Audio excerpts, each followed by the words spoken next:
ఈ throat irritation, థ్రోట్‌లో discomfort, burning sensation in the throat ఇవి పేషెంట్లు చాలామంది ఇబ్బంది పడుతుంటారండి.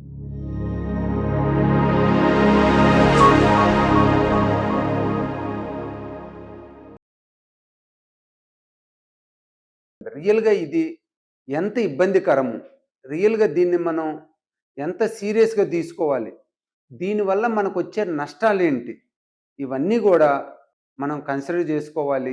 ఎందుకంటే ఈ స్మోకింగు, ఆల్కహాల్ ఇంటేక్ ఉన్నోళ్ళు గొంతు నొప్పి కొంచెం వచ్చినా గూడా మనం నెగ్లెక్ట్ జేయగూడదు. గొంతులో డిస్కంఫర్ట్ ఉన్నా నెగ్లెక్ట్ జేయగూడదు. వాయిస్ మారినా నెగ్లెక్ట్ జేయగూడదు. అలానే గొంతులో ఏదో గుచ్చుకున్నట్టుండి, ఏదో ఉన్నట్టుండి, దాంతో పాటు నొప్పుంటే దాన్ని అస్సలు నెగ్లెక్ట్ జేయగూడదు. ఇంకోటి, గొంతులో కంటిన్యూయస్‌గా నొప్పుంటా, తినటం ఇబ్బంది ఉండి, దానితో పాటు మాట మారిందంటే, దీన్ని మనం అస్సలు నెగ్లెక్ట్ జేయగూడదు. ఎందుకంటే, ఈ మాట మారటము, తినటం ఇబ్బంది, నొప్పి ఈ 3 గనక ఉన్నట్లయితే వీళ్ళల్లో కొద్దిగా క్యాన్సర్స్ ఉండే అవకాశం ఎక్కువుంటది. ఎస్పెషల్లీ స్మోక్ చేసేవాళ్ళు, ఆల్కహాల్ తీసుకునేవాళ్ళు, గ్యాస్ట్రోఎసోఫేజియల్ రిఫ్లక్స్ డిసీజ్ అంటాం. ఈ ప్రాబ్లమ్ ఉన్నోళ్ళలో ఈ 3 గనక కలిసుంటే ఎట్టి పరిస్థితిలో నెగ్లెక్ట్ చేయొద్దు. ఇమ్మీడియేట్‌గా మనం అవసరమైన టెస్ట్‌లు ఎస్పెషల్లీ ఎండోస్కోపీ చేసుకొని, అది లారింగోస్కోపీ కావచ్చు, అప్పర్ జీ ఎండోస్కోపీ గాని చేసుకొని మనం అక్కడున్న ప్రాబ్లమ్‌ని ఖచ్చితంగా ఫైండ్ ఔట్ చేయాలన్నమాట.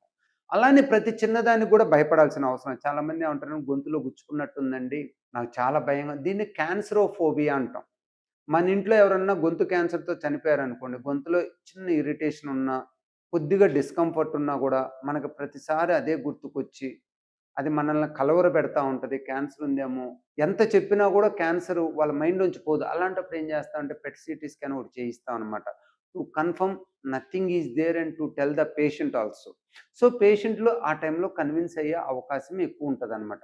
కానీ మనం అంత ఎక్కువగా భయపడాల్సిన అవసరం లేదు. అలానే ఎవరికైనా గూడా గొంతులో కొద్దిగా డిస్కంఫర్ట్ ఉన్నా, ఒక్కసారి వీడియో లారింగోస్కోపీ ఎగ్జామినేషన్ చేయించుకోవటం మంచిది. ఎందుకంటే వీడియో లారింగోస్కోపీ ఎగ్జామినేషన్ అనేది చాలా సింపుల్ టెస్టు.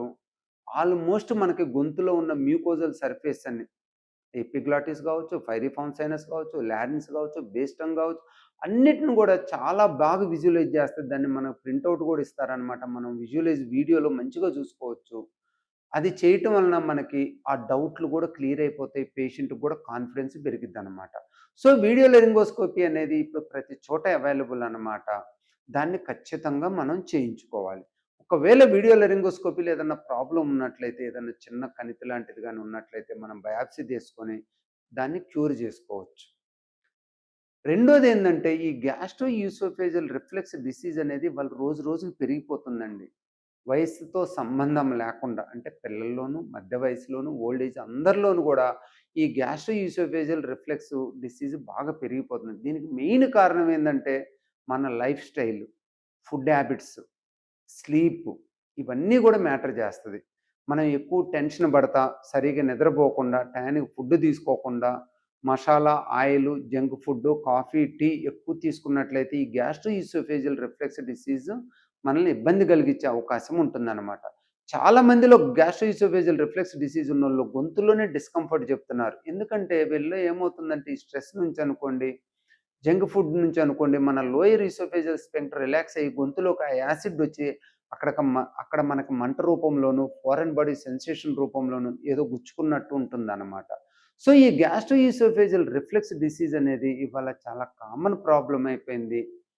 దీనివల్ల ఇండైరెక్ట్‌గా చెప్పేదేందంటే, గ్యాస్ట్రో ఈసోఫేజియల్ రిఫ్లక్స్ డిసీజ్ నుంచి ఈసోఫేజియల్ క్యాన్సర్స్ అంటే మిడ్ ఈసోఫేగస్, ఓల్డెన్ డేస్‌లో చాలా రేర్‌గా చూసేవాళ్ళనమాట. అప్పర్ ఈసోఫేగస్, అలానే థ్రోట్‌లో పైరిఫార్మ్ సైనస్ క్యాన్సర్స్ కూడా చాలా ఎక్కువగా చూస్తున్నాం.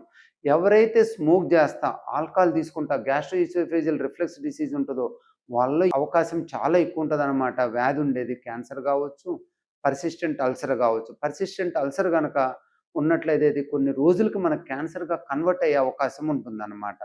సో, మీకు ఎవరికైనా గూడా గొంతులో ఏదన్నా గుచ్చుకున్నట్టున్నా, మాట మారినా, తినటం ఇబ్బందిగా ఉన్నా, especially smokers, alcohol intakers, gastro oesophageal reflux disease ఉన్నోళ్ళు ఖచ్చితంగా మీరు ఒకసారి వీడియో లారింగోస్కోపీ ఎగ్జామినేషన్ చేయించుకోండి.